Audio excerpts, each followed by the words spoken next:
You're on the mic.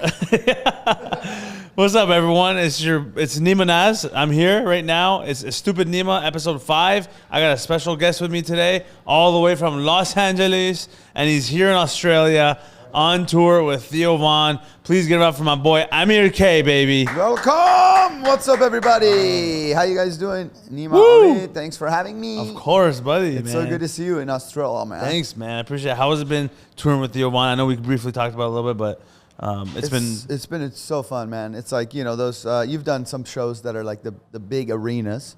I mean, like it's such a different.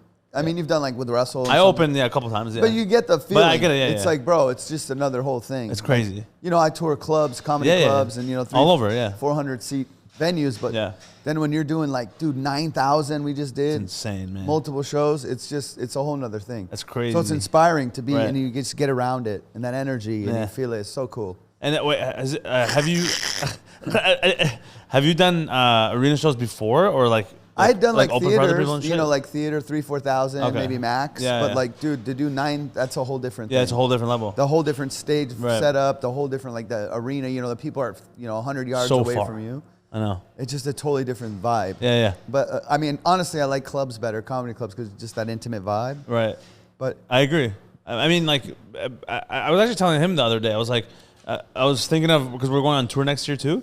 And I was thinking, like, if I want to film my next thing, I want to do it in a comedy club, because I feel like you need that as, like, a pass to be like, yo, I'm a true comic. If you, like, kill it in a comedy club and you film it and you put it out, like, I feel like I kind of need that, you know? I agree. You feel more like a comic in a comedy club. 100%. Even though I don't see you as a comic. I do see you as a guy. Yeah, okay. He's a That's guy. Nice. Okay, this is very good. No. Neema's very funny. Very funny. My stamp of approval, 100%. But yeah, man, this mic is so fucking funny. It's, I know, right? Holy ice cream cone.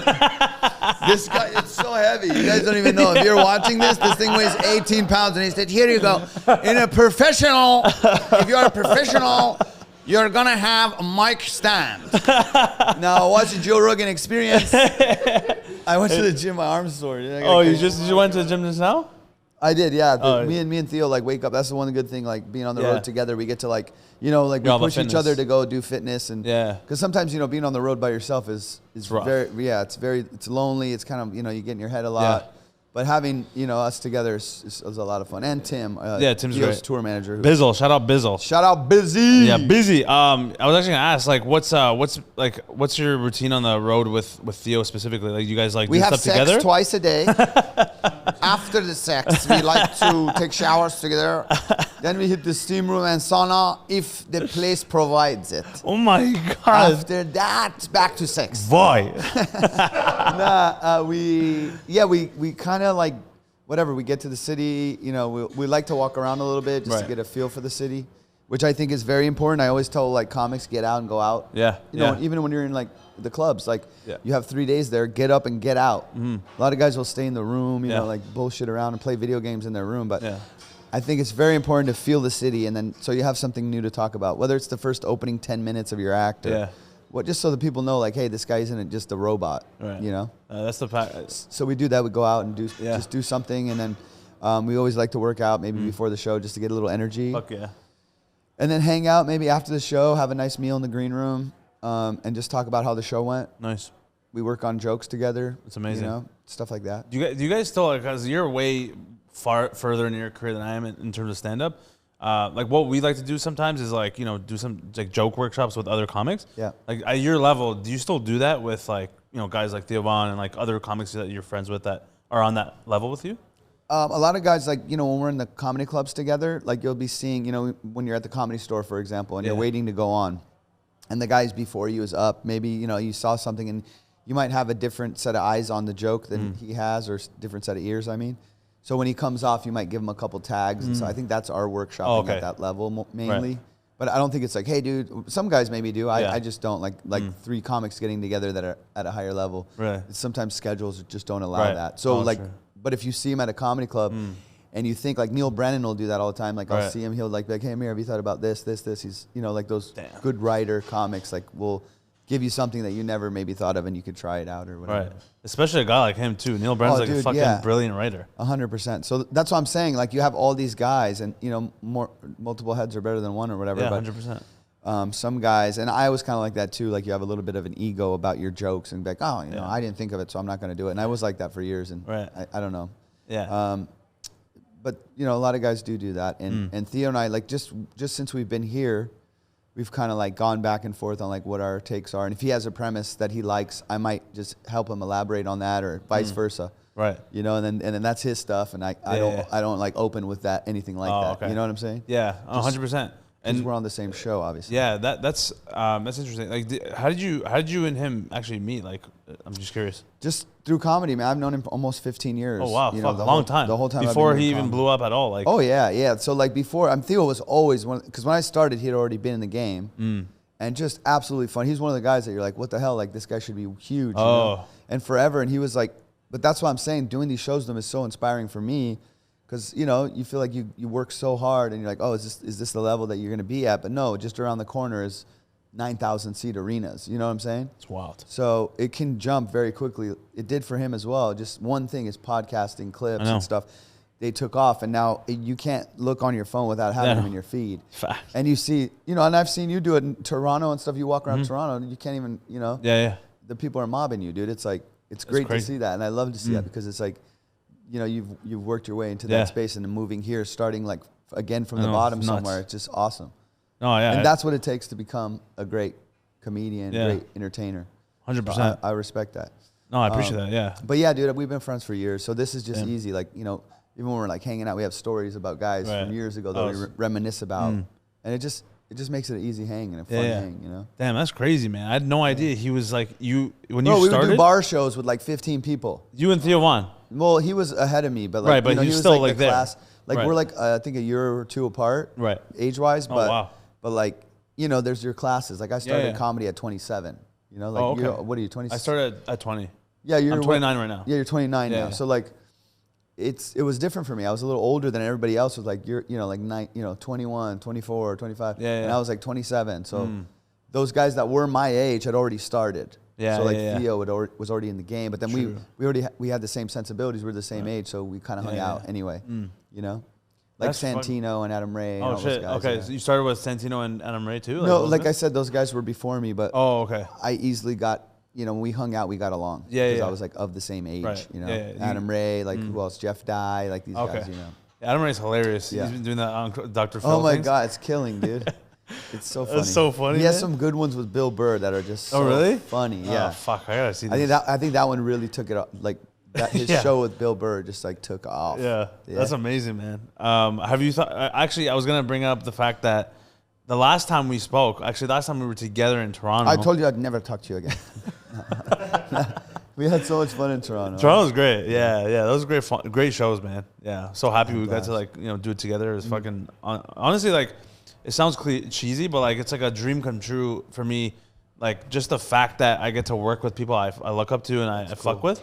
It's like, you know, obviously Russell Peters is like my comedic idol, right, when I was a kid. Right. And then you were one of the first comedy shows I ever went to, if you remember. Neema was a big baby. He was like this. Come here, please. Can I suck from your tits? Nah, Neema was cute, dude. He came and bought, and you sent me the picture, and I remember that. Oh, yeah. I still remember that, because like, it was with you and your mom. You were there, too. No, you bought him the hat. I don't think it was just me and him. It was me and my brother. Just you and him. Yeah, but he told me about you. He's like, he wants to do comedy, something. Oh, yeah. He kind of like started, But that picture, brought me, I was like, oh, cool. I know. Dude, like this. So, and that's why I always tell people, like, stories like that. That's what makes me feel, I know it sounds cheesy, but like, that's what makes me feel the most, like, you know, outside of all the, like, whatever you've done or TV shows and all that bullshit, the coolest thing is that there's another Iranian kids that watch you. And you're probably doing it too for a lot of Iranian kids coming up. They're like, I want to be like that guy. And we give them an option to do this. 100%. You know what I mean? Or like they have, there's a guy that does it, so I can do it too. Right. You know? Yeah. And like Maz was like that for some people. You know, Max is like that for some people. And like, it was just cool that you told me that, you know? So it made me feel good. Bro, I vividly remember, I was like, I actually, it's funny. I don't think I ever told you this, but when we were sitting in the show, and you might remember this, but so stupid. Okay, this is so amateur of me, you know. Now that I do comedy, I wouldn't do something like this. But we were in the show, and you were like 10 minutes in, and we remember we came to your show because we watched that clip of you, like the Persian dad one, like tell us some jokes or whatever. And for some reason, I thought it would be hilarious for me to go to your show and I'm in the back in the theater and you're just talking. And I'm like, I saw like a moment where it was quiet and I was like, tell us some jokes, you fucking clown. And then, bro, like you're like, because at the time, I looking back at it now, I'm like, oh, you're probably fucking like, who the fuck is this loser? Like, who's this idiot? Like yelling shit out, right? Because it's annoying, right? Like I can get why it's annoying now. But then you handle it so well. Obviously, you're on the stage like, yo, who said that? Kick him out, like, oh, whatever you said. Yeah. And I was like, I felt so embarrassed afterwards. But now you get it though. But it's dude, that happens, especially with that joke in Iranian crowds. Like that. I can imagine, bro. I can imagine. Dude, I used to walk down like anywhere in LA, like, and I'd hear, Amir, son of the bitch, like all day, But it was cool because that showed me that people fuck with that joke, right. And I, you can't get mad at that. It's like a love hate in a way of like totally. But then you don't want to just be of that one joke or whatever. So it's like. You move on and you do other things, and people still ask me to do that joke, which like, dude, that's like one of the first jokes I ever had. And, oh my god! But I'm glad that it tapped, hit a nerve with people. I was like, cool, like okay, great, we have that, and that's like my first year of comedy stuff. But yeah, I'm sure I was crazy. I was like, a little annoyed, but you got to deal with it. And I'm sure you've had worse heckles before, but I get it. I would have been that same kid. Do you know what I'm saying? Because you're like, I'm funny too, and then timing-wise, People tell me I'm funny, so I have to. I can do these too. Yeah. And then it was a cool moment because I got to meet you after, and then I bought your hat because I was like, I'm gonna fucking support this guy. Like you're one of the funniest guys I watched online. And I don't know if I even told you this, but before, I think it was that year or the year before, where I was still in university, and we were doing exams in school, and the only thing I hated my program. I hated going to school. I didn't know what I wanted to do. I didn't know if I was going to become a comedian yet. It was months before I dropped out of university. I was doing exams, and the only thing getting me through these fucking exams and studying was watching stand-up clips. And one of those clips, or like people I was watching, was you. No way. It was you, like Maximini, some other comedians I really looked up to. And it was just like such a defining moment for me. That's cool. I was like, oh man, I got to fucking meet him, and then that was the reason he's dropped out of the school. That's cool. Yeah, that's great. And then I asked you, I was like, yo man, do you have any advice for like stand up comedy? And then you're just like, man, just get on the stage as much as possible. And then I saw him perform, and I said, please quit. Please. Don't put these people through this. Please. No, actually, forget what I said. No. Get off stage. No.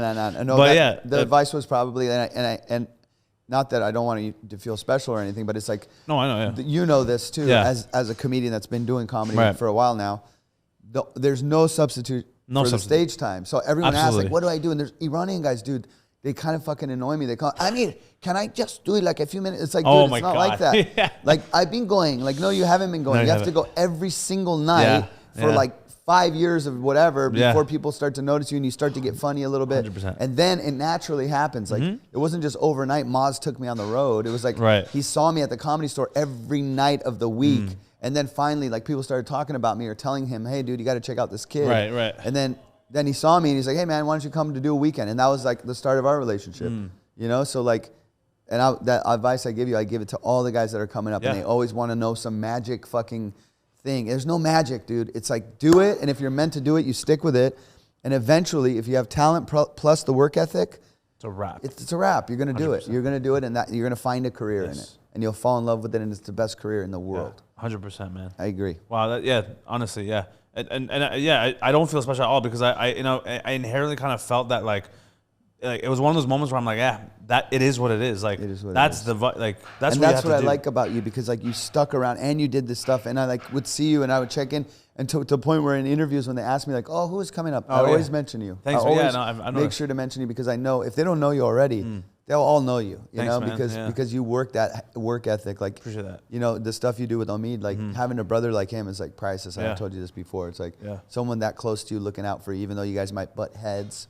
Sometimes it's like, dude, this guy has your. Yeah, I know. He goes, I fucking want to kill him. I want to kill him. Actually, but it's so priceless, man. I wish I had that. I really do. Like Russell has his brother, and like, looks out, and that's the one guy you can trust. Like Asif Ali has his brother Mo Ali, who looks out for him. He's his manager. Oh, sick! I didn't know that. And he's always like, he's the top client on his roster. Yeah, you know what I'm saying? Even though he has other guys, of course, he's always thinking, I'm sure Asif first. Like, that's priceless, dude. That's the best way to do it. Wow. Yeah, 100%, man. No, that's great, man. What would you say was the best part about like touring in Australia for you? So far, dude, we did New Zealand. Have you done New Zealand yet? No. We're planning on going there soon. Oh yeah, it's cool. I believe so. I think it's a cool comedy city. But it's so funny. I don't know if you noticed this. The Australian audiences are very reserved. They're not like the States or Canada. Like, I know. Dude, even Theo gets off. Like, normally they all stand up and they're and he's like, like doing his little wrap up and waving. Bro, they just sit there or they just start leaving. Like, it's so weird. It was like a shock. I know. And the show was killer. You know, not like it wasn't an impressive show. But I've noticed that. That was like a little bit of a culture shock. Yeah. And New Zealand even worse. Like, really? Even like they were just so. Reserve. You couldn't impress them really. I don't know what it was. Because they're just like we couldn't figure it out. But I mean, I don't know. Fuck. That's crazy. But Auckland, I guess the city. Yeah. They were like, you know, this isn't New Zealand. Like you go to New Zealand to see like the Lord of the Rings type stuff and the Hobbit. You know where they filmed those beautiful scenes. Right. And that's on the South Island. I guess Auckland is in the North Island. Yeah. So we didn't get to see all that cool. So we went to like one beach, Piha Beach, and it was gorgeous. But like they're like that's a morsel of what really is. Oh. So Auckland, I would say if you go, do one show and then go see the countryside and stuff and go to the South Island. Yeah. But I think it's worth 100%. Checking out for sure. No, there's so much to see, man. Even Australia, bro, you're not gonna see it all in like 2 months. Yeah, and it was cool. We got to kick it with Izzy. Izzy came out to the show. Who's Izzy? Israel Adesanya. Oh yeah, the UFC fighter. Yeah. Yeah, that was crazy. Yeah, How was really that? Cool. It was great. We went to City Kickboxing too, his gym. Oh man, that's how. Oh, he lives in Australia. No, he lives in New Zealand. Oh, in New Zealand. So he's from Auckland. Oh, so like, that's dope, man. He's Elvis over there, bro. Like they love him. Yeah, over of there. course. And he came out to the show, and I was cracking on him and his boys. Oh, like, sick. Tyson Pedro was there, who just retired. Yeah. He was a UFC fighter who just retired too. Wow. But they were like, cool. They came, and that's always fun. And going with Theo, you get like really cool experiences where you get to meet these guys that want to come, hang out afterwards and whatnot. Yeah. And like Dustin Poirier, I got to meet him too in New Orleans because they're both kind of from the same area. But yeah, it was very cool. Went to the gym. I wish I could have got in there and boxed with them, but like trained. Like actually trained. But they were like actually getting a guy ready for a fight. Really? Like Tyson was fighting, so it was like fight serious time. I'm not gonna go. Come on, man, please. Let me throw punches. Yeah, you get knocked the fuck out. Yeah. I actually wanted to ask back in USA. So would you find that like performing in the most sensitive areas are actually more fun because as a comic? Because what do you mean? Like, let's say, like, because I think, like, Andrew Schultz was talking about this, how when he goes to, like, Seattle, for instance, like, the crowds there are also, like, usually, like, the best crowds because as a city, as a whole, they're so sensitive. Yeah. It's like, do you find it the same way? Like, if you're, like, in a sensitive city that's, like, liberal? I'll tell you, I think, and sorry to cut you off before you're done, but I think that for Andrew, for example, like, his audience is so, like, they're going to see Andrew Schultz. Right. But, like, if you're coming up, and you're newer to the scene and like they don't know you and you go to that city and you try to talk crazy, that audience that's there is not there for you. So you're going to have a rough ass show. But like if you're going to, I'm going to the Andrew Schultz show and I want to hear him talk fucking crazy, then of course, because those are the people that are fed up with the bullshit PC culture. Yeah. So that's why they're going to that show. True. So I think that's what he means. But like, if you just pull up to some open mic and go, fuck these trans, trans people, what the fuck, man? Like, you're gonna be like, boo, get this motherfucker out of here, Has that ever happened to you? Like, did you ever get booed? No, I think I mean, maybe I probably have been booed. Or there's people that don't listen to the full joke. They just hear the buzzword, like they heard that thing, and then and they already get pissed before they even hear the punchline. And if you hear the punchline at the very end, it's not even a joke about that. It's about you or something. You know what I mean? Of course. So. Yeah, I don't think so. I've had like people get like upset for the wrong reason. Right. Yeah, and I think a lot of people. Do you enjoy it when like people if you're in a comedy club if they actually if they heckle you but like more like positively? Are you heckling me? Excuse me? You're good. Yo, dude, are you hugging? You're the best one, man. Yeah, you're the best one. Continue. Do you not mind it? Because some comics are really good at just like handling and like moving on, or like some people like just they don't know what to do under those situations. I don't mind. I mean, not that I don't mind. Obviously, you don't want them to fucking be yelling out, ruin it, unless you engage them. But that's what I'm saying. Yeah, I think I've developed that set of skills to be able to handle something like that. I think that's what all those years of those bar shows and those shit shows that people don't want to do. Yeah, that gives you that tool, that tool in your tool belt. Yeah, that you go, oh fuck, this lady just yelled, so I'm gonna have something to come back. Right. My favorite is Jamie Masada, and I just told this to Tim. There's a movie called The Heckler. Shout out to Jamie Kennedy. Oh, okay. You got to watch it if you haven't seen it. I don't think I've seen it. Oh my god, watch it together. Yeah, well. I watched this movie like 3 or 4 times before I started stand up, like very close to when I started stand up, and it was like one of those movies that I was like, fuck yeah, this is like, I want to get in this culture. I want to be in that culture. Bobby's on it. All these like comics are on there, Sick. like telling their worst heckling stories or whatever. And he kind of explores why do people heckle, and it's kind of like I want to say like a mockumentary, but like it's like a real documentary about this and the performance art of it. And in that movie, the funniest scene in that in the whole movie, you'll appreciate this because Jamie Masada, have you met Jamie from I haven't met him, Factory? but he's from owner of Laugh He's Factory. Iranian, yeah. Okay. And Jamie's very funny. He talking like this, buddy. You're, no one knows where the fuck he's from, really. It's like accent's weird. Then you speak to him in Farsi, he won't speak to you back in Farsi. What? Really? Yeah, but he's like, I don't want to speak Farsi. But he's like, says he's Right, but he's Jewish, Persian, doesn't want to be like whatever. Yeah, and I love Jamie Masada. If you're watching this, I love you, Jamie. Buddy, I love you. If you're Jamie watching Masada. this, please give me a spot on Yeah, your show. Jamie Masada, ladies and gentlemen. Please. Jamie Masada, NeemaNaz. I would love a spot at Laugh Factory, please. No, you'll be there soon. Anyway, he says in this thing, which I think is so fucking funny. He goes, when a comedian, and they're interviewing him, and he's got the Laugh Factory in the background, and they're like, what is a heckler, and how did they handle it? And he goes, when a comedian is a heckle, when a heckler said, for example, if a heckler said, you're not funny, then the comedian better have a line pre-prepared. Like, well, you better to ask your mama how funny I was last night. Dude, out of all the years, this guy's been No way. the club owner. Dude, he said the heckler should have a pre-prepared line. But it's the funny line to me was that the line he came up with is, you better to ask your mama how funny I was last night. Out of all these years of him. All these years. being. That's the best advice. So that's so the funny. funniest scene, and I think I quote that probably once a month. That's amazing.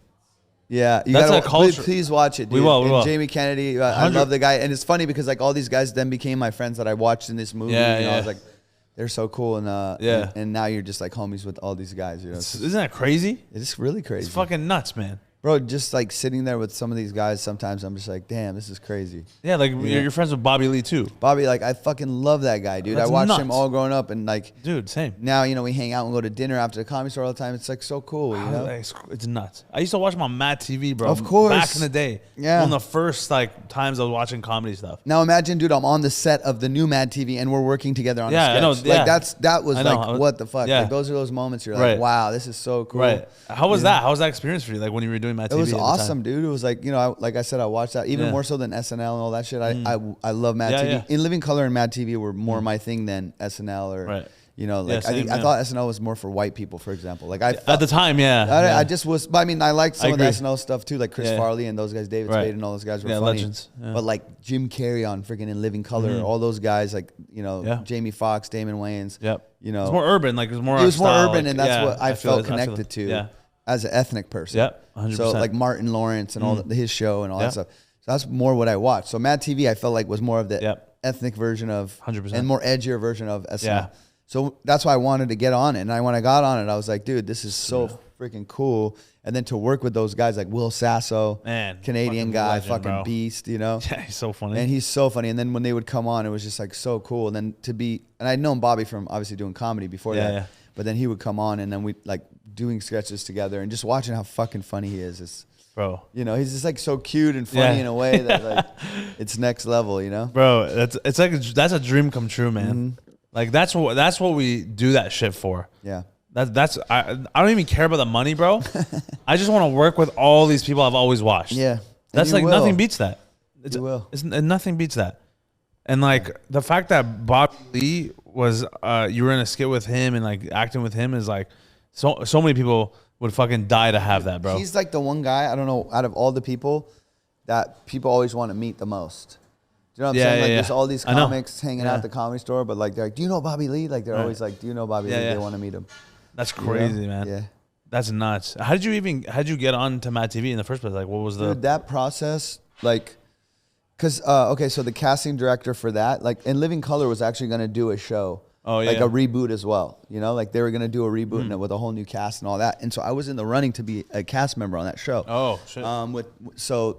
And then it ended up not working out for whatever reason. Like they couldn't get contracts figured out. Yeah. Something was up with the studio. I don't know what happened. Anyway, the show went away. Yeah. But that casting director, Julie Ashton, who was casting that show, when Mad TV came about, it was like, oh shit, I got to get Amir, because she was like, I already like this guy's characters and all the stuff that he does, so let's bring him in for Mad TV. Yeah. So she hit me up, and at the time, I don't even think I had a manager or agent or anything, and or I was in between managers or agents, something like that, and they brought me in, and I just did the audition, and they were, oh, okay, we like this guy. He does all the characters. He does all the voices. He does all the things. Yeah. And it just, but it wasn't like that. It wasn't one. It was like, oh, it was like a multiple. Me and Adam Ray, I don't know how many times, because he was on the show with me. Oh, okay, yeah.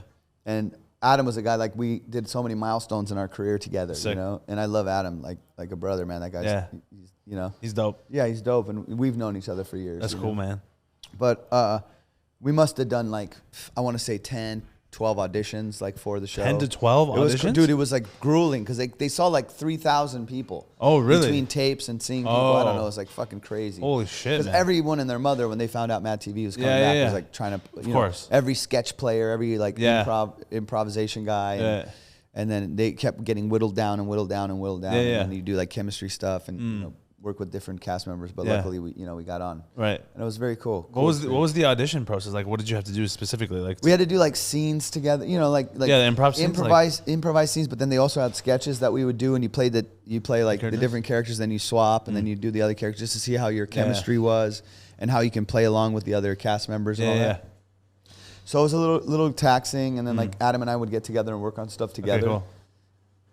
And then, you know, like hope that we would work together on something. And then they saw our dynamic was very good together, so they gave us a lot of sketches together. That's great. But the problem with the show, when they brought it back, was that it wasn't like, it was on prime time and not late night, you know? So prime time, I guess, has like you can't do as much edgy shit, right? You know, on network television or whatever it was. Yeah. So standards and practices, which is, you know, the department that's in charge of saying what's PC or not, or what can go, like they would come into the table reads, which a table read is when you have all the sketches written by the writers, and then we're reading them, you know, as the actors. And then the standards and practices is like, okay, they're sitting there listening to see, oh, no, you can't say that. You can't say that. So their fucking pencils are smoking, you know, like, because at first, because there's all these edgy jokes in there. And they're like, no, you can't say this because it's primetime television, you know, so it's got to be like a muted version of some shit. So they fucking, I feel like that ruined kind of, because the original Mad TV was on a late night on Fox. It was like, dude, way looser, when you could say crazy shit. Yeah. And the worst part was like, they would even play some of the old sketches from Mad TV on our, like, out of the whole episode, they'd put like one old sketch in. Why? And even just to, you know, maybe fill time too.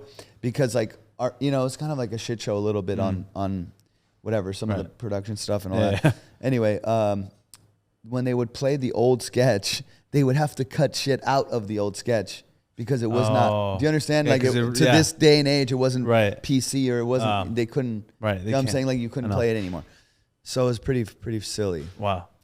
But anyway, it was a great experience other than that. Like, I just think that it was just the wrong home for the show. Yeah, I mean, it happens, man. I feel like the pendulum will swing back soon. I think it's happening. Or people are going to want the fucking more edgy stuff coming up, whether it's stand-up or sketch or movies or whatever it is. 100%. I feel like Bill Burr and like even Sebastian, like Burt, like those guys who have made the movies now. Yeah. I feel like it's going to start swinging that way. I think Mark Norman and like Sam Morrill are making a movie that's coming out.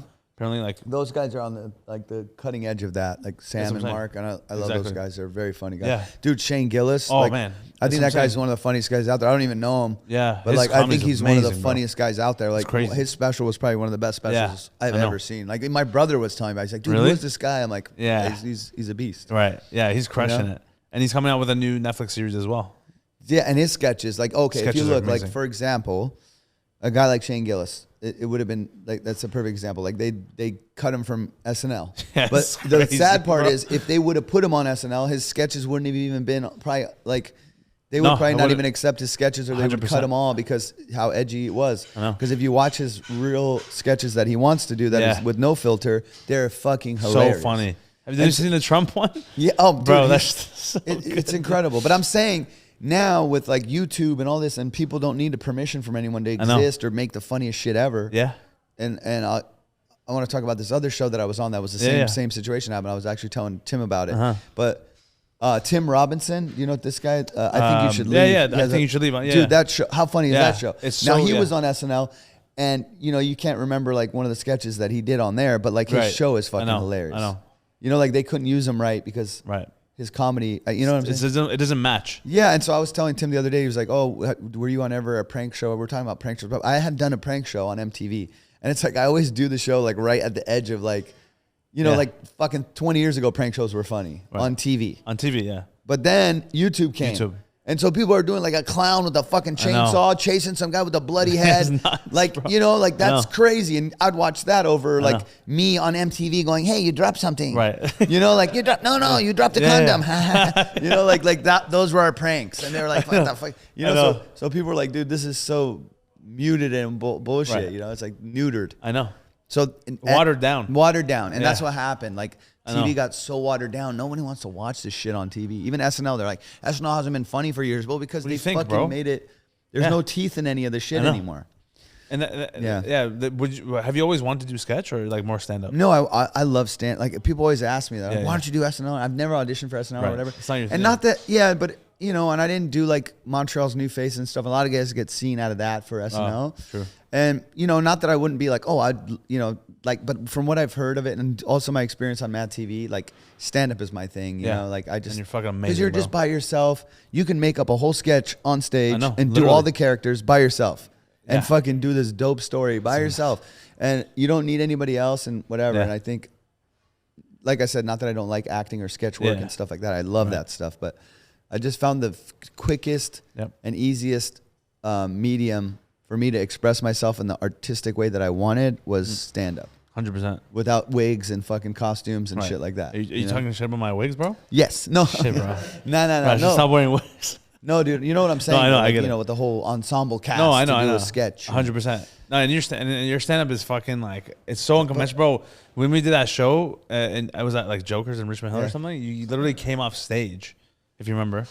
You walked off stage because you were fucking with some girl's hat. Yeah. And you just put the hat on. I'm like, bro, I've never seen this before. Like, I didn't know you could do that. You know what I'm saying? Like, dude, that's the thing. There's no fucking rules. If you're watching this and you're doing stand up, there's no rules. Everyone's like, oh, you got to stand there with a mic or do this. No, dude, you can do whatever the fuck you want.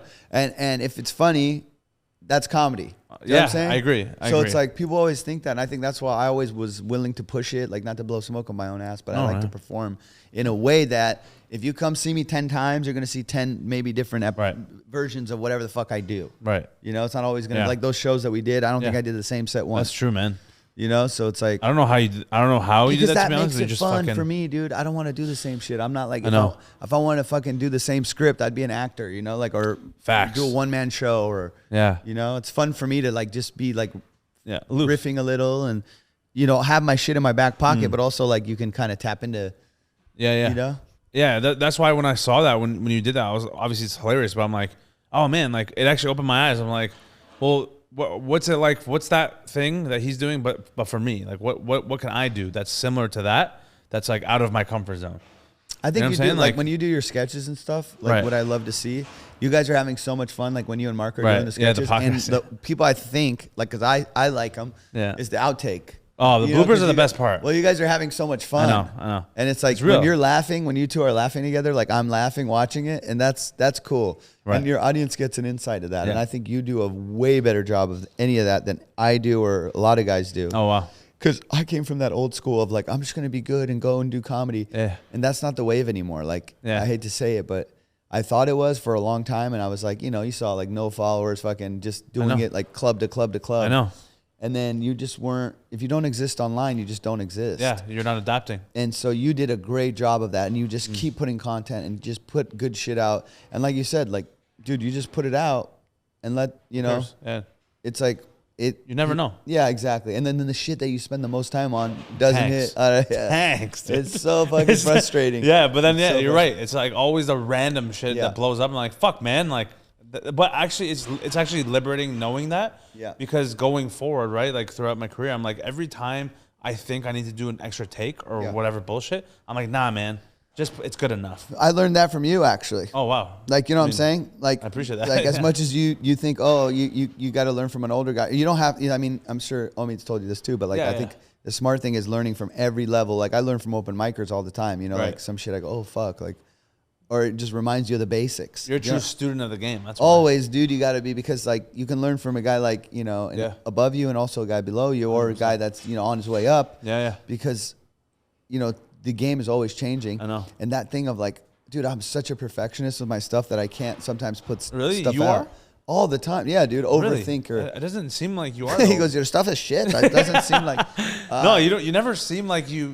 No, on stage. This is what I'm saying. Yeah. Like on stage live, I'm great. Like I just like Yeah, yeah. it is what it is. Right. But when I'm gonna tape something or Oh, I'll I see what you do mean. 1,000 takes. Oh, and, really? Like we did a sketch or something. I'm like, was that we could Oh, do it yeah, better? yeah. I Like know, that stuff. Right. Okay. But the truth is, like you said, the first or second take is probably It's the best. one. Oh, sorry. I just Then you're just like recreating whatever Yeah. you're trying to think is funny. Yeah.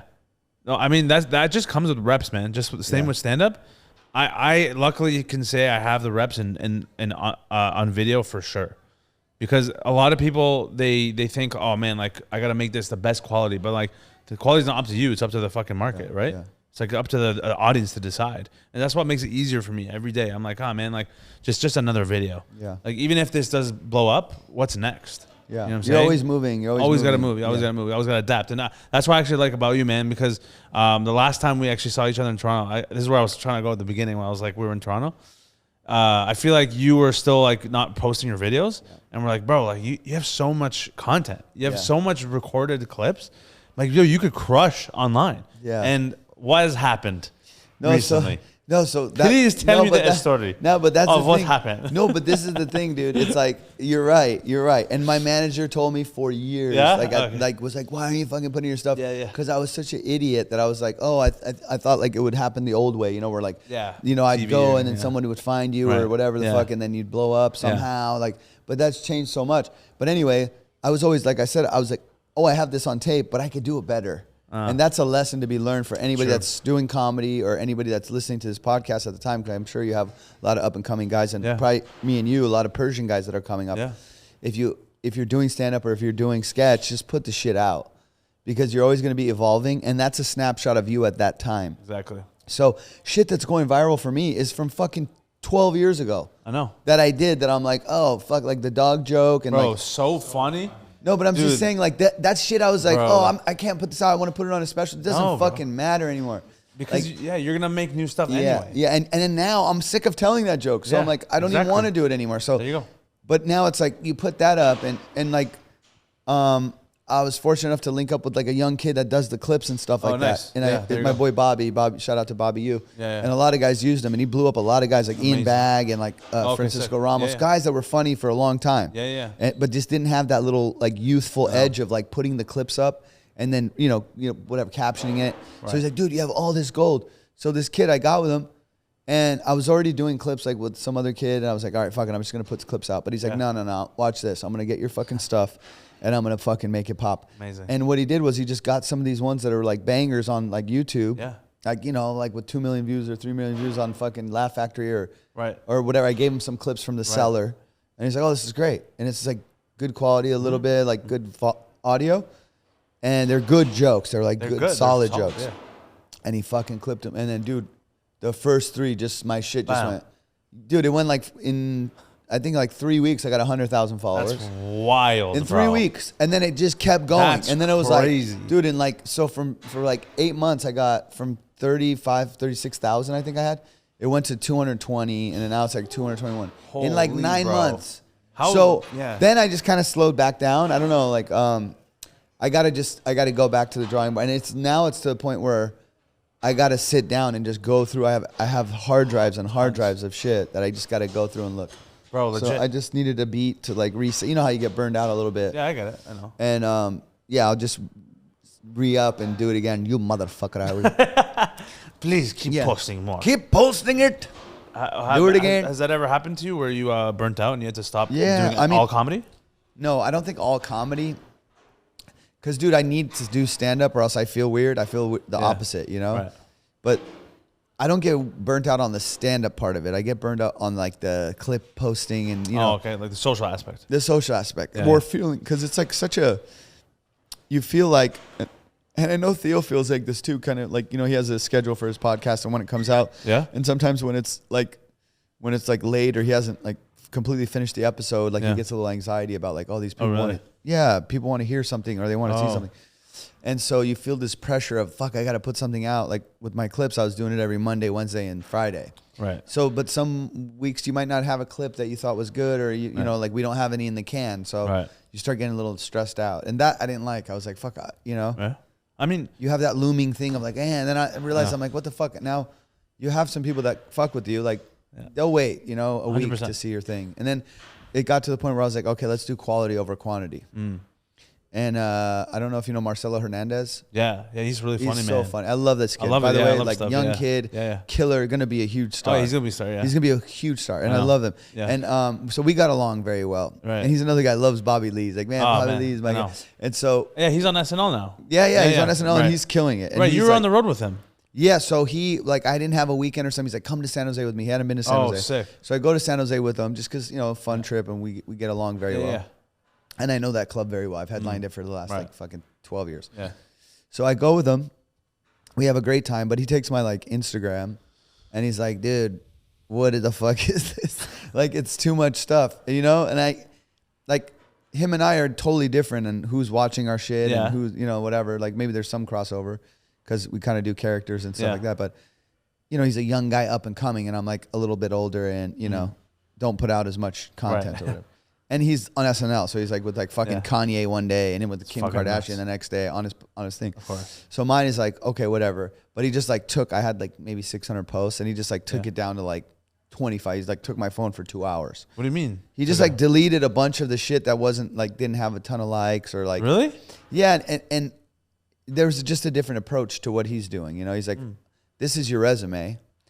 So this was his thoughts on it. And you could disagree, which I think some people do. Yeah. He said, this is your resume. Why don't you make it look like all the bangers of your thing? So when they come to look at this, it's not 500 clips they're going through. It's like 35 of your best fucking clips.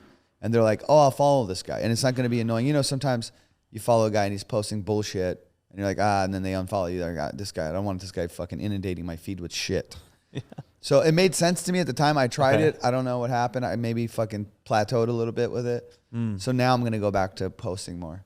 Yeah, interesting. I mean, I don't completely agree with that. That's why I don't think a lot of people did. I don't think I'll ever delete any posts. I have never deleted anything. There you go. So I didn't delete them. I archived a bunch of them, so I can put them back at any point. But at the same time, I understood what he was saying. Like, you know, he was like, dude, this looks like you shot it on a microwave. You know, like, why is this so fucking blurry and weird? And you know what I'm saying? So like, if I'm a new, and he said something that did make sense. He said, if you know, like most of your fans don't even follow you yet. Yeah, but that's everyone though. I know. That's what I'm saying. But then when they go look at your shit at your level, like you shouldn't have fucking blurry video in a bar somewhere doing you know what I mean? Yeah, that makes sense, I guess. You know, I kind of agree with it. It should be like high, like quality, you know, stand up from a dope spot venue, or like, shit something that's worth a shit of posting. You know, like in the eyes of it representing what you do or your brand. Right. No, I agree with that part for sure. The reason why I disagree with delete or archiving posts is because it's actually, I think it's valuable to provide people with context of where you started or where you were to where you are now. And like, you know, you're not gonna be perfect. No one's perfect. And if people think like, oh, like look at all the highlights, like I think people would be dumb to see someone's feed and it's like 35 perfect posts and be like, oh, like this is like it's always like that. I'm like, no, man, like you, especially as a stand-up, you got to show the fucking the real raw times where you're not. It's not always perfect. That's what I'm saying. Like I agree. I agree with you, and I agree with him on certain things. Yeah. Because like some of it I get to like from his aspect, but he's also in a different position. Dude, he's like a kid that's fucking skyrocketing, he's flying, and he's like going like 100,000 every fucking week. Right. You know, and he's young too. He's younger. He's young, and it's just like taking off for him. Yeah, yeah. And so I get his thing where it's like a complete high. It's like a fucking one of those like rappers that just has like, I know. You know, crazy. Every post is like holding money or fucking, you know, with 10 Bentleys in the background. You know, like so it's something like of that cloudy nature. Right. But so I get it, but I know I tried it for a while, and I'm like, now I'm like, I'll probably go back to just posting. Yeah. And letting my fans see like what's happening 100%. On the daily. Man, you know what's? I mean, you don't have to take my advice. It's not even advice. It's more so just my thoughts and my. No, I think you know better than I do. That's why I'm like, fucking lost. I guess the only thing I'm saying is like, once again, it's as simple for me as like you just don't know. You just never know. So whatever you post, you might think it's shitty quality or not good or whatever, but then you post it and it becomes your best video. Right. So like really, no one gives a fuck. Matt Rife has like a fucking example of that. He's like, dude, I didn't want to post the video that actually blew him up. Exactly. And he posted it and 100%. It was like crazy. And that's what I'm saying. So I do see that. Yeah. No. So, I mean, I for sure would encourage you to just keep posting, man, because like, bro, you deserve fucking millions of followers. Now, I think I deserve a lot too, but I'm saying like, especially because you have so much backlog too. It's like, man, it's only gonna blow up more and more, and then like, it's I don't know, like not that you need a life changer anyway because you're already fucking killing in your career anyway, but like, man, that's the foundation to just this is the only way that comedy is going. To be honest, it's like it's only gonna keep going with social media. Like if you're not adapting, then you're like losing in a way. I agree. I agree with that. Have you found that there's fans from your social media come to your shows now? Oh yeah, 100%. It's like certain markets I was already good, you know, like, but I've noticed like other places, and also I think a lot of people had seen me over the years, and then my clips had gone viral, and they're like, "Oh shit, this is that guy I saw fucking 7 years ago," and then they followed me because you know what I'm saying. So that's why I think that kind of helped me with that trajectory of getting a bunch of followers real quick. Was like some of these people had already seen me and they're like, fuck, we forgot what his name, you know what I mean? Like whether they saw me in like fucking Miami in like 2017 and they forgot like, fuck, that guy was really good. But at the time they didn't follow me. Sick. Do you get what I'm saying? That's the best. And they're like, fuck, I remember this guy's joke. I love this joke, you know? Like, and then so that I got a lot of that. Like they're like, dude, I saw you and blah, blah, blah. And it was like from a long time ago. Yeah. And now it's funny because like some people just come to the show to get a picture, you know, with somebody that is like either like YouTube famous or famous or whatever. So you could be the funniest comic in the world, but if in their eyes you're not a celebrity or like a you know, I know. YouTuber or something like that, like they household don't name. give a fuck. Yeah, they don't really give a fuck. It's what I've noticed. It's so weird, right? Like you might be on a show with somebody that's like way less funny than you, but they have like 10 million followers and they're like technically. Who the fuck is this guy? Yeah, they'll just be like, oh yeah, man, good show. And then they're like, hey, can I suck your dick? To the guy that's like, you know, just bombed on the show, but he's standing over there. That's so true, man. It's so true. It's like this. It sucks, but that's just how people are. You know, they just like it's the clout thing. Yeah. Like, oh man, I saw this guy. Remember this guy? You seen this guy? Yeah, human nature. Yeah. Have you gotten approached on the street? Yeah, I mean, what do you mean like, here? Like oh, Amir, like anywhere, like in the world, like you're walking, like yo, Amir, like you're the comedian, whatever. In LA, a lot more than you know anywhere else, obviously That's because I perform there a lot. But yeah, for sure. I mean, in malls, you know, like anywhere you go, they're like, oh wait, you know, there'll always be a couple guys, but you know, fuck, like when you're in Toronto, it's like insane, right? I mean, yeah. And then when you're everywhere else, I'm sure it's like that too, where you're like Theo's crazy, like being with Theo is fucking insane because his face is literally on every feed everywhere. So even girls, like this girl ran out of a fucking cab, like out of breath, like, can you say hi to my boyfriend on FaceTime? Jesus. Like, but it's cool to see, but it's also, I could see how it could be very overwhelming at that point of everyone wants a picture with him, dude. Like from the cops to the fucking things. And that's happened here too?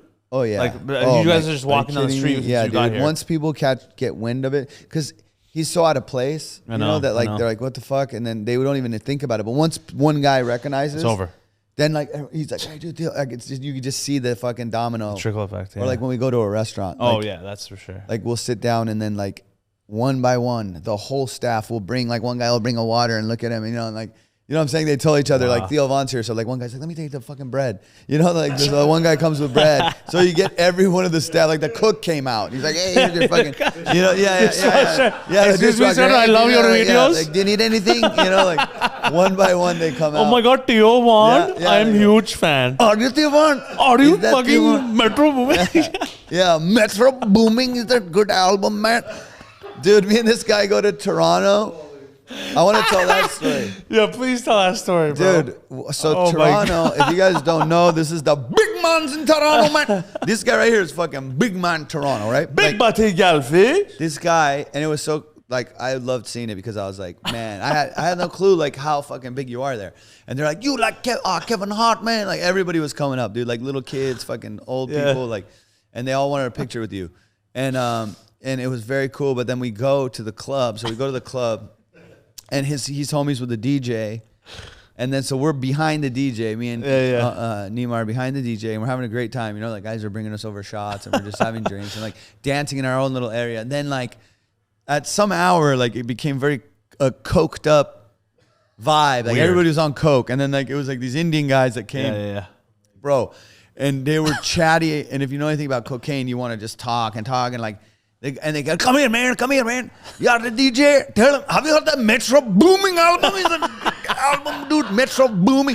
Dude, like they kept thinking I was like part of the DJ. Yeah, I'm like, bro. And they kept coming, and the guy wouldn't shut the fuck up. He was in my ear, holding my ear, going, Metro Booming has a new album, dude. Metro Booming, dude. Yeah, the fucking. We were laughing. Bro. Then the rest of the week we just kept going, Metro Booming. Yeah, because you did it on stage too. I was fucking dying in the back. These guys were all dying. Dude. Fuck, it's so true though. It's how it is, man. They're like, yo, dog, yo. Yeah, man, I love you, man. Do you want to do a bump? And I think, they were like offering me coke left and right. Bro. And I'm like, bro, I'm just chilling here. Like, relax. Like, yeah. I don't want you to fucking blow. And they're like, it's so funny because they think like, I don't know if you noticed this too, but like, you know, those guys had like liquor and shit and they like offer you. It's like, dude, and you say no and they're like shocked that how could you say no to my cocaine and drinks? You know, like they think like that's why you're in it, the game for or something. Yo, for real, yo? Yeah. Come on, man. It's like the best fucking tequila, dude. Yo, it's like Metro Booming cocaine, bro. The fuck? Sugary white, man. Fish scale white. I said, well, that's not even what it's called. It tastes like gasoline, man. You don't want it. Come on, man. You're fucking with me. When do you think you're gonna go back to Canada to do shows? You know, I don't know. I gotta just get my schedule, and like I kind of like didn't have anything, so I kind of cleared it out when Theo asked me to do the Australia stuff. So I kind of cleared out because it's almost a month we're gone. Yeah, long time. And then I have a bunch of dates. I gotta actually look at them on my email. That's coming up, and I think we do have some Canada in there. Cool. Are you? How much longer are you gonna be on the road with Theo? We have 10 more days here. So I don't know when this is coming out, but next. Oh, cool. Yeah. So I'll probably be coming home soon. So yeah, we have like a few more shows here, Melbourne and Sydney, and we already did Brisbane and Gold Coast, which was beautiful, dope. Can't wait to go. You're gonna love the beaches and stuff. Yeah. Go, you know. And the women. The women are incredible. Yeah, Australian women, it's nuts. Incredible, man. Very beautiful. The whole thing, just the vibe. Everyone is easy to talk to. You know, there's not like easy as man. Dude, your Australian accent's incredible, man. And yeah, they're just so cool. But one thing that I noticed, I don't know if you guys noticed this, there's no sense of urgency here at all. Not at all. Dude, you talk to someone, the motherfucker talks for 30 minutes. You're like, bro, I gotta go. Like just to check you out. They just talk and talk and like, you know, man, like the guy would go in the back, come back. I'm like, bro, we're leaving, dude. Like we have places to go. Yeah. And they're like, yeah, you know, we just gonna take it easy. Yeah. You know, too easy. Yeah, too easy. Too easy, man. Yeah, too easy. You can't. Yeah, you guys are fast ass. Yeah. Oh, fast ass. Whatever the fuck. Yeah, easy ass, mate. Yeah, no worries. Yeah, no dramas. Yeah, no problems. Easy. Yeah, no problems. Yeah. Yeah, dude, you're a cunt. Yeah. Everybody's a cunt. I feel like I speak like I'm fucking talking like one of the Beatles. Like I don't even know how. Yeah, Beatles are UK. Yeah, I know, but I'm saying like my accent is like fucking Ringo Starr, man. Ringo Starr. Yeah, yeah, you do a little bit. What's your post show like go to like meal or something that you like to do eat or drink? You know, I've been just on this tour. Like Theo likes to grab like a little protein or some shit, so we'll probably get like protein. We have like a little steak or something with some veggies after the show. Oh yeah. But yeah, pretty much like, you know, we like to eat and just hang out with the comics. I think that's one of the most fun things when you're on a tour like this is like the post show meal with all the comics. And it's like that in LA too, like, you know, like Bobby or like whoever I'm with or a lot of the guys like Santino or whatever, if we go eat afterwards. Fuck, man. Or Fahim, you know, we like eat together. Jokes, I love him. That's dope. But yeah, just like when you get together with the guys and have food after and talk about what, you know, shoot the shit and joke with each other, and roast each other and whatever. Right. That's probably the most fun. I feel like a lot of comedians selfishly like that part the most about doing comedy, especially on a higher level. Yeah. Like the higher, you know, the better comedians you get to hang out with and like, it's such a good time, bro, man. Because you don't get to fucking see, you know, your boys a lot because you're, you know. Yeah, I know. You're on the road separately. True. And then when you are all together, that's fun. But even like Bobby and Andrew going together, Santino going together, they're like, dude, they, you know, both of them are like, dude, it's so much more fun having the both of us and, you know, we get to hang out on the road somewhere. That's amazing. It's cool. Who are your favorite comedians right now that you like to work with? And also, who are your favorite comedians just in general? In general, there's so many funny guys, but I think honestly, like Burr, I mean, is probably one of my favorite guys to watch. You know him? Chappelle, yeah. You know Bill Burr? Yeah, of course. Like, we're not like fucking homies, but like, when we will say hi to each other at the club and, you know, sick. Yeah, we say what's up and we're on rosters together, we're on lineups together. And But yeah, as far as like homies, no, we're definitely not in the same like, you know, like class. You know how you like I get it. Yeah. started fucking 20 years before I started. But who else? Like Chappelle. I mean, the guys that you know are the top dogs right now. I think it's Bird, Chappelle, and but like guys coming up like Shane Gillis and those guys, man, like great. They're great too. It's like, you know, I just don't get to see them because we don't live in the same place, so we don't know each other like that. But yeah, those guys and like young kids like Marcelo's a fucking beast, dude. That kid watching him on stage, sick. You can tell like he has the comfortability of a guy that's been doing it 40 years. Wow, you know, he walks out, he's just got this fucking swag, suave, the fucking Latino. Yeah, he's got suave. this swag that's like I told him, I'm like, dude, this is amazing, fucking good shit. You know, like you're destined to be great, and unreal. He's gonna be good. That's amazing. He already is good. Yeah. But guys like you know, and like I know you do a lot of sketch, but your stand up gets strong and fucking. That's the whole point of why we're even here this whole year. Yeah. So I can just get a bunch of stage time because I'm working on the new material, and I mean, honestly, the stage time, man, you can't fake it. No, can't fake it. And that's one thing they can't ever take away from me, dude. I've done, you know, you have fucking 10,000 hours of stage time. Yeah. Like, you know, and the more you do it, the more you get better, and the easier. I mean, the less times you bomb. You know, you still go and bomb a little bit here and there, but I know the bombs become less frequent. Right. But also, you learn to enjoy it and embrace it more. Yeah, and you laugh through it. And it's like, dude, you can't bomb if you're laughing through your fucking set. You know? Yeah, I know. A lot of people think like, and then once you realize like bombing, the worst part about it is not even that bad. Yeah. Then you kind of become bomb proof. You know, you're like, oh, what the fuck? Like, what's the worst that can happen? They don't laugh. Oh, whatever. I just tried something new. You know. So true, man. Exactly. Once you know that, bro, you're invincible. You're invincible. So let me ask you this: what did you guys like the most about moving to Australia? Because that's a pretty big move. Like I haven't even talked about it. It's like we're fucking in Melbourne and like middle of on a fucking island, and I'm just here and he's here. We're acting like we're not like fucking 12,000 miles away from where I know. That's true. Yeah. I mean, I personally, because you know we were supposed to move to the U.S. So I can get a bunch of stage time to work on my new tour next year. But obviously that didn't work out. So we're like, backup plan is Melbourne. It's the most livable city outside of Canada, and it was easier to apply to get here. And I know a lot of connections here for comedy and stage time, which is what I wanted to come here for. And so yeah, that's pretty much what we're here for. And I'm enjoying it a lot, man. I did the most sets I've ever done in my life in the span of like a month. Just this past month in Perth, because like they have fringe festivals. Right. I'm just jumping on other people's shows, doing 5-minute, 10-minute, 15-minute spots, crushing stage time. It's awesome. Been the best experience for sure. Yeah, I like this city because, especially Melbourne, because it's so diverse. So you're like getting like that vibe of every other place. So if your shit works here, I don't know what the demographic is of the comedy clubs. Is it mixed? No. Or is it mainly white? All white people. Is it? Yeah, I figure because like. Yeah, the people I see walking around, I don't think they'd be going like, let's go to a comedy club. No, I want to go to comedy club. Yeah, go to comedy club. No, only Hong Kong. Do you guys have a showdown style? The only thing I'll add actually is first time Jigsaw gets on the mic. Hell yeah. Let's go, dude. Episode 2, motherfuckers. What I'll add is I this is like almost outside of comedy. I just think in life, like when you get a little bit more experience culturally, and then, you know, being social media like that, this is the basis for a lot of your guys' attention that you're gathering fans from.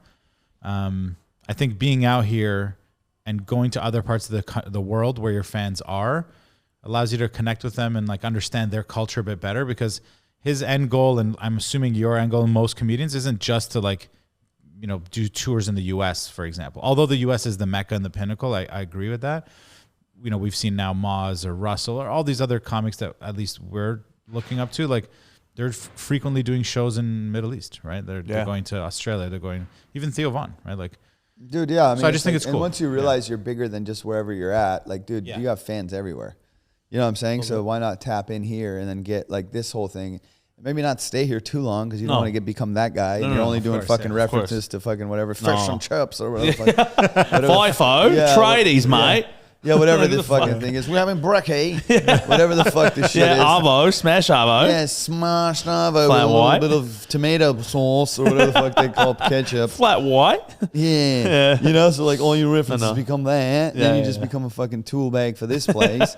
So you want to kind of move around and just, you know, get a fucking vibe of everything. But yeah, dude, do a year here, get the fuck out of here, 2 years here. No, we're here to the end of the year. Just 1 year. You're still young. That's what the best part is. Yeah, exactly. And then you move it. And that's why I like those metropolitan, cosmopolitan, whatever places, because you get a feel for everyone and not just, you know, one rate, or like when people say Austin's the fucking, for me, it's not it, because for me, when I was there, what I experienced, and this is just for me, it was too much of the same fucking audience at every show. Oh, really? It was like some college white kids. And it was all that every fucking club that I went to. It wasn't like a big diversity mix of people. So I feel like if I spent too much time there, then my act would become like conducive to whatever those kids like. You know, so I don't know. Actually, a question I will ask you then, because we're here only to the end of the year. Yeah. When we do make it to the holy land of America, Yes. where would you go? Right? Like, let's say you were in our situation. Go Branson, Missouri. Nah, I would straight. No, man, go to New York, go to LA, one of those, you know? Really? Eh? Whatever. Still those two. Well, where do you want to go? Well, I'm just saying, like, because, you know, we're trying to find out what the best places to move to. So, like, if you want to get reps in, New York, you know, that's the spot. If you want to do, like, you want to act and stuff like that. I don't know. I mean, it's not like that anymore. Like, the acting you can do out of New York, too. You can do it out of fucking Atlanta. Yeah, I know. You know, like, it doesn't matter. And you can, like, fly in for stuff. Like, you have the means to do that. Right. I think that for reps, definitely New York. Yeah. But still, like, you're at a level where, you know, I can fucking introduce you to people, like, when you get to LA. Right. And you could probably get into the clubs relatively quickly. Yeah, and then you can do multiple sets there, too. Yeah, true. And, you know, you have still that LA quality of life and that sun and the fucking, you know, weather and all that shit. Right. I like LA. Really? I love New York, but I like LA is where I would, like I always say, if I had to do it all over again, I would have started in New York and then settled in LA. Wait, what did you do? I started in LA. Oh, and then that you never left? No, I just started there and I just got in there. And then once you're in there, it's like, why leave? Yeah. And start all over again. Because you work years to get into all those clubs that I've got into. Right. So now I can do fucking, you know, 30 sets a week. Like if I want to, I can just do a bunch of sets. Yeah, yeah. But New York was always good for that for newer guys, because there were so many open mics and different shows and little bar shows and little underground shows. And if you want to become a strong writer, New York. I know. Yeah. If you want to be more like bigger stages, you know, performy. Yeah. Clowny. Everyone says LA is clowny. Well, it is clowny because everyone's an actor, and there's fucking, our stages are enormous. Yeah. But the reason like Mark Norman and Sam Morril and these guys are so good at writing, because my idea is because they had smaller stages. Like in New York, it's a tiny ass room this big. Yeah. And then you have a stage that's that big, and then you're standing there and you have to tell really good jokes. But in LA, you can kind of get away with big act outs and fucking, you know, running over there and doing a thing over here. And it's fun. I like that. Yeah. I mean, because I always said, like, if they're coming to my show, like, I want it to be a fucking show. I don't want, like, you can just go home and listen to my album then. Right. You know, I'm not just going to stand there with a mic, and not to shit on guys that do. Oh, yeah, it's different. I just prefer to give it a fucking, have a whole thing where they're like, damn, I'm painting a picture. If I'm telling a story, they're like watching me tell the story. Right. And I'm becoming the characters or whatever it is, to where they're like, oh, wow, I really see this guy and I can see this thing. Yeah. It makes it more interesting for me. Yeah, no, it's like Renee Vaca. Like, those guys, like, fucking...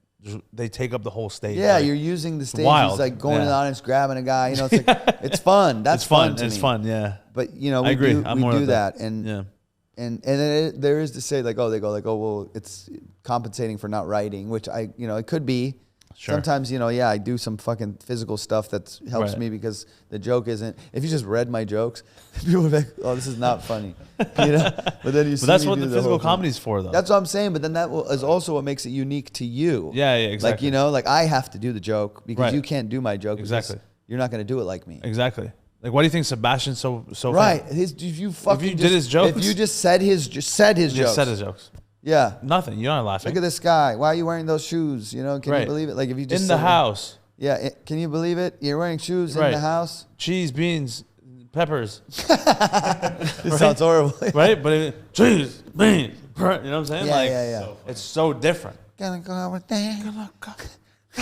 Have you seen these people? I say. Have you worked with him? Oh yeah. I mean, like again, Sebastian's a guy that's like the he's upper class guys. He pops in and pops out. I bring him on stage at the Comedy Store, but he doesn't even watch. He'll just be in his car until he goes on. Of course. And he goes on and gets the fuck out of there because he has no reason to be at the club. Of course. But that's great. Those guys are all cool, man. Always, you say hi to them, pay your respects, and don't be overly fucking annoying. Yeah, of course. Yeah. You pop into a room. Hey, I'm a. You got to know where etiquette is. Yeah. Right. What would you say is the etiquette? Exactly. I just think, I don't know if there's any rules to it, but you kind of learn quickly. If you're annoying, you're not going to be around there long, Like, really? you're like, Yeah, dude. If you're over, they'll be like, hey, who the fuck is this guy? Get him out. You know, like. Yeah. That's why the table at the cellar, not everyone could just sit there. You know, right? You can't be. You got to earn your spot. Right. So like once you're at that spot, like you know not to be annoying. So it's like it naturally works itself out. Right. You know, and then there's like these fucking annoying guys that just start and they think like, oh, I can just go talk to fucking Chappelle. No, you can't. Oh. You know, like you can't just so run weird. up there and talk to them. It's not like that, dude. You got to like kind of like right. have them see you a billion times at the club. Then they talk to you. Then you talk to them. You know, it's not like you just go and sit at them and say, hey, what's going on, man? So are any shows coming up? Like, no, dude. Yeah. It's like, but people don't get it. Makes me wanna fucking and then, take you my know, shirt off. and you almost like, it works itself out. Like once you've been around for a long time, True. people know what the pecking order is and like how to, you know, Yeah. and not that you can't be, you know, carry yourself Yeah. with some confidence and respect and shit, but like, Yeah.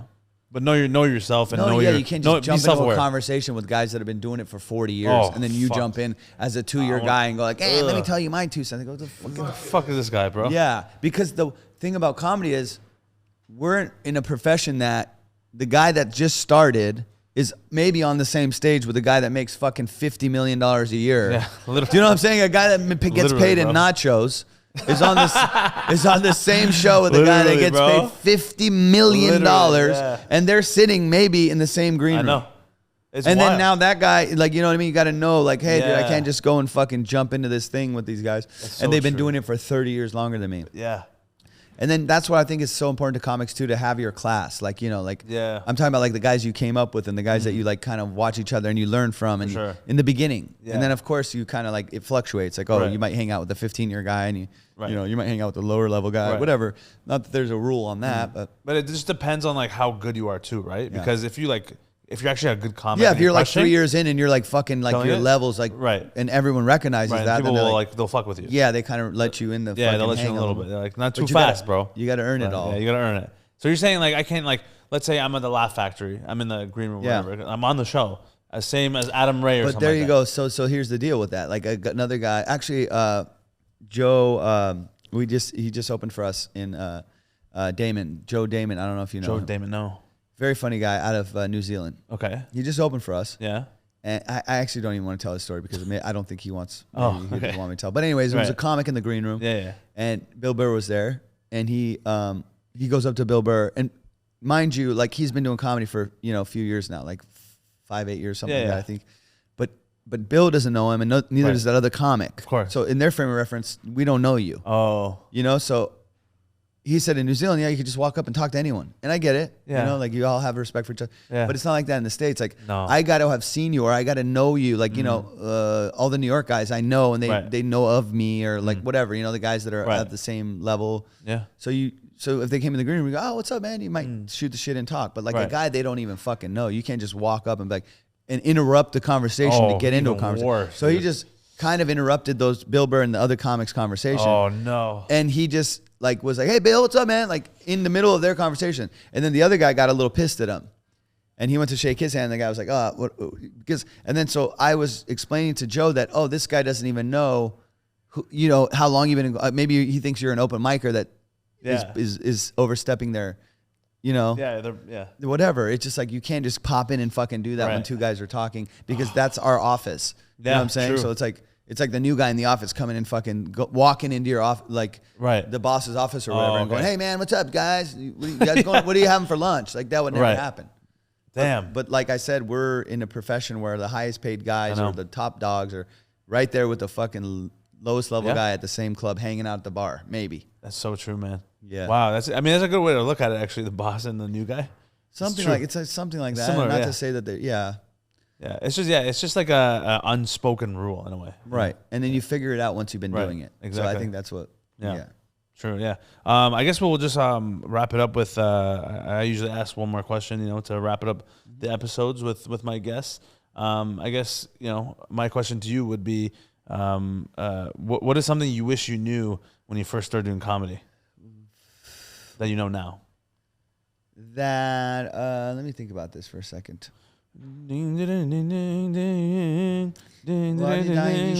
This is Persian Jeopardy. Ivy shine, Ivy shine, know the answer. I don't know the answer. Sometimes you have to think about it. And listen to me. Don't ever do NeemaNaz's podcast. I wish I knew that. Yeah, you're fucking Persian motivational speaker too. Oh, that's a I'm fun not gonna say one. a bit, but That's so a fun funny, one. bro. But Yeah. let me see. Like, oh, I guess it doesn't matter. Like, dude. Okay. This is a good one for guys that are listening that are coming up. Yeah. When you're doing these showcases, and don't attach like so much value to these sets that you think mean so much.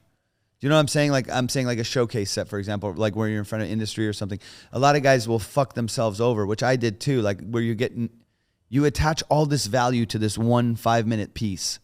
Do you know what I'm saying? Like when it's just another set. And if you just told yourself it's another set, sure, do well and everything, but don't attach such a fucking value. Like, this is my make it or break it. And sometimes I would have that feeling, and then it would fuck me up because I was so, like putting so much pressure on this show that I wouldn't have a good set. Like, you know what I mean? As opposed to like just another show that I did at a club and I was loose and having fun. So it doesn't matter. Like those showcases, and Maz actually told me this, like I bombed like a fucking NBC showcase or something, and I was like, fuck, I went and talked, and he was in the hallway. I'm like, Maz, I think I just ate it on this one. Yeah. And he's like, dude, you're going to do 1,000 of these, bro. And like, you're more than just that one set. Do you know what I'm saying? So like, they're dumb to just write you off that one. Right. And if they did write you off, they're not even worth their grain of, or their fucking waiting, whatever the fuck the expression is, man. You know what I'm saying? They're not worth their fucking whatever job it is they do if they just fucking wrote you off for one bad set you had. Damn. You know what I'm saying? So it's like, don't worry about those shows. People are like, what should I do for this? And you get beady-eyed. Me and Dino, you know Dino RT, we always talk about, shout out Dino. He's a Vancouver comic by way of LA. That's one of my best friends. And we always talk about that. Like, that beady-eyedness before you go up is the fucking comic's death, you know? Like, if you have beady eyes and you're like not loose and having a good time before you go on, forget about the set. Yeah. And the guys, you'll see them all beady-eyed like before a TV set or a fucking thing. And that takes time to get over too. But if, like I said, if I had the fucking advice to give myself later on, it doesn't matter, dude. Just go out and be loose and have fun 100%. And do what you fucking do best. Like, that's it. And that's another cliche, like, oh, just have fun out there. But that's It's true though, man. And don't give a fuck. I remember I used to write in my notes, like, oh, I had a, like, don't give a fuck attitude. Like, I had that on this set. Like, I felt that, you know? And that just builds that confidence. Amazing. To where whatever could happen, just don't care. Like, it's okay. It's an art form, you know? Sometimes it goes this way, sometimes it goes that way. Yeah.